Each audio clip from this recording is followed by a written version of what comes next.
a lot of people think that it's just fun and glittery bikinis and tans. It's just so glamorous. There is so much more behind the bikini, the makeup, the glitz and glam, the stage tan. There is so much more behind all of that that people really don't realize until they start to do it themselves. For one thing, competing is not just fun and games and glam. It is hard.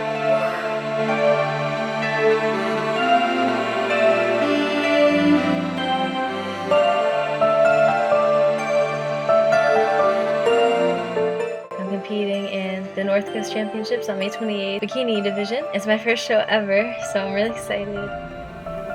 Officially 9 weeks out, which is crazy. Learned so much throughout this prep.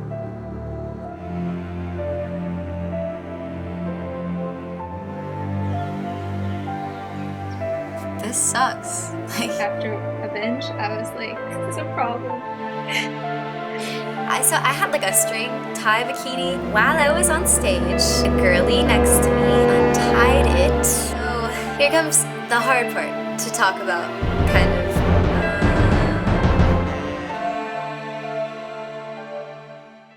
Let's get into my story.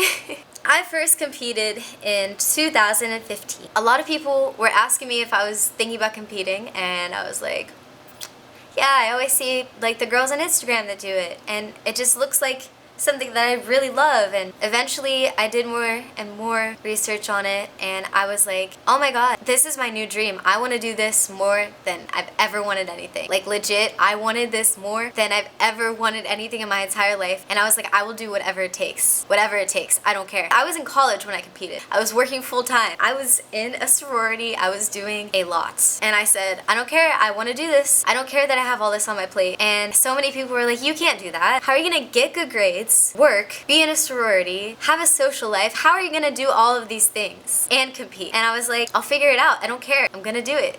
The more people told me that I couldn't do it, the more I was like, I will prove you wrong. I swear to God, I will prove you wrong. And I did. I've picked up extra shifts at work. I didn't really have a social life. I saved up all of my money. I didn't spend money on anything except for groceries and gas in my car and competition stuff. That was pretty much it. While I was at work and while I was working out, I studied. Like I literally had my note cards in front of me. I was going through them as I was working out. My coworkers would seriously look at me and be like, are you studying right now? And I was like, yeah. And they're like, you're crazy. I'd be in between sets during my workout, and people were like, are those flashcards? And I was like, yeah. And they're like, you're insane. I was obsessed with that day, that show date that I had in mind. I was just obsessed with that. So I found a coach. I picked a show day. I obviously decided to do bikini. My coach and I decided that it would be best to do a 23-week prep because it was my first show. I also made a couple of vlogs along the way that I want to share with you guys. So let's go ahead and run through a couple of them. Hello everybody. So I'm gonna start making like vlogs every couple weeks just to track my progress, thoughts, just my experiences for this whole journey I'm going on. I'm competing in the North Coast Championships on May 28th in the bikini division. It's my first show ever, so I'm really excited. I want this more than I ever wanted anything, so yeah, I feel really good so far. I can't wait to see what I bring to the stage. That's all, I guess. Hi everyone. I just figured I should probably make an update video about my prep, considering I only ever made one.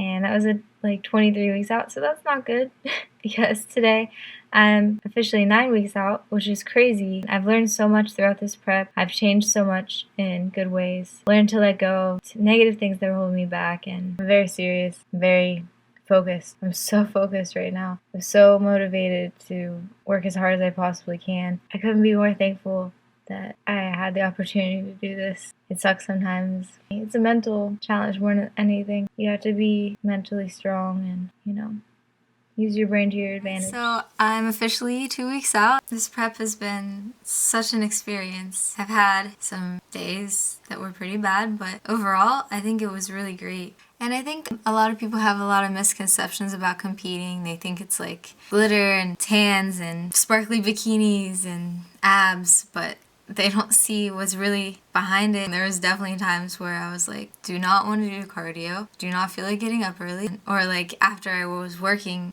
till like really late at night, I was like, wow, I still have to work out and I really don't want to, or I really don't feel like cooking. But I still did, you just have to work through it. You have to work through those things. People only see the results. They don't see all the just struggles behind it. And I think that if you don't have something that you're literally like so excited to get out of bed every day because you're so excited about it, if you don't have goals or not accomplishments, things you want to accomplish and dreams that you're chasing, then that needs to change. Like, you only get to live once.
So I'm just making this post prep slash post show day video. I got first calls in both my divisions. I did novice and collegiate. It was the best feeling in the entire world. I got third in collegiate and fifth in novice, and now I don't really know what to do with my life.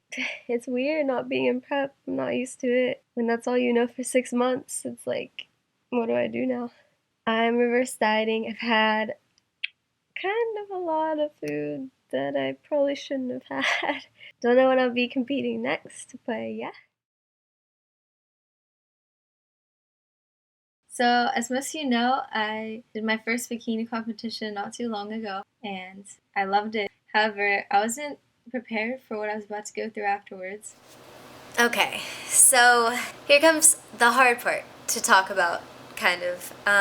So remember how earlier I said that there are a lot of mental health risks and about how your hormones can get all out of whack, and how I talked about post-show depression and post-show blues? Well, all of that hit me like a truck. Basically, to sum up, what happened afterwards was I just started binge eating. My hormone to tell me, hey, you're full, stop eating, Christina. My hormone to tell me that was completely all out of whack, so I never felt full, and it just started to turn into an endless cycle of binging. And it got to the point where one day I thought I was about this close to making myself throw up, and that was when I realized I needed help. My coach recommended I go to therapy.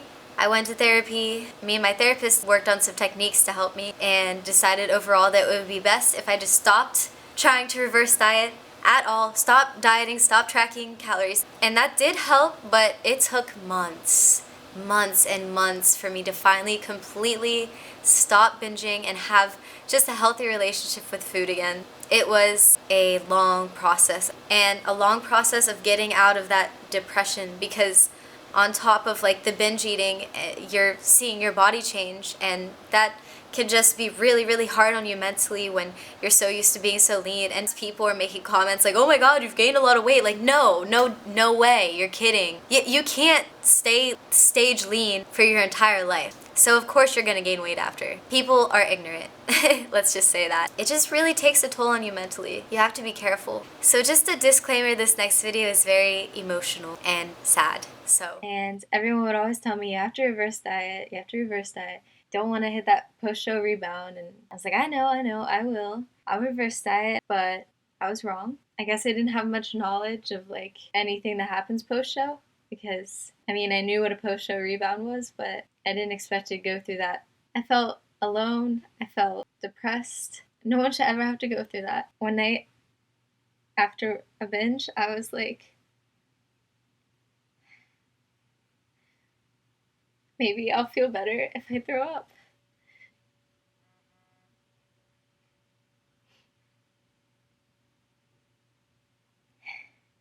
And then I realized this is a problem. I just wanted to stay in my apartment. Like, I didn't want to leave. I was so miserable and mad at myself, and I was like, this is obviously getting really serious. So I told my coach, and he helped me so much. He explained that like this is common post-show to binge, and it made me feel so much better because I felt so alone and just so regretful. Okay, honestly that video is still so hard to watch, but I am better now. Way, way better. Please, if any of you out there are going through anything like this, and maybe not even show related, just like an eating disorder in general, please, please reach out and get help and talk to someone, because I didn't want to talk to anyone about it for so long. And when I finally did, it was like a weight lifted off my shoulder. You don't want to admit that there's something going on, you know? You don't want to admit like, maybe I have an eating disorder. So no one wants to talk about it, but the more we talk about it, the more we realize it's not just us. We're not alone. You're not alone. There are so many people out there that are going through similar things in similar situations. Just know that there is hope. You can get better. Look at me. I'm doing so much better now. If I can get better, you could get better. And this is why I made this whole video, because I really want to talk about all of these things. All of these risks that can happen alongside with doing a competition. And just really, guys, please be prepared, and please be in a healthy mindset if you're gonna do this, and try as best as you can to not be so hard on yourself. And I know it can be hard when you're so meticulous about every inch of your body when you're doing a competition, but just know that you're strong. You can make it through anything. And overall, it was an amazing experience. The aftermath is the reason I hesitate to do it again, but it definitely is one of the best feelings in the world, working so hard for something and just seeing all the hard work pay off, you know? It's like nothing is better than that. So let's end this video on a funny note, shall we? So, get your composure back. While I was on stage, the girlie next to me, I'm 90% sure it was an accident, but who knows, she might. I really don't think she did it on purpose. I had like a string tie bikini, and the girl next to me, while we were taking our pictures, untied it. So I'm literally, like, look at me, standing there. I'm holding up my freaking bikini top, almost flashing the entire audience. I remember I was like running off stage, like, please do not fall. Past my coach on the way, and I was like, Dylan, my bikini, my top is falling. He's like so in the zone, because he's about to go on the stage. So he's like, yeah, I'm zoned in. And then he's like, what? Huh? What? It's like keeps going, because he can't stop. Like, this is his time. And I'm just like running back. I'm like running to get backstage so that I don't flash hundreds of people. Yeah, that seriously happened. I hope you guys enjoyed this video. It has been a lot. This has been a journey. Comment below if you have any questions about competing. Subscribe to see more videos on mental, physical, and spiritual health, and to see more of Mama Swole. Deuces.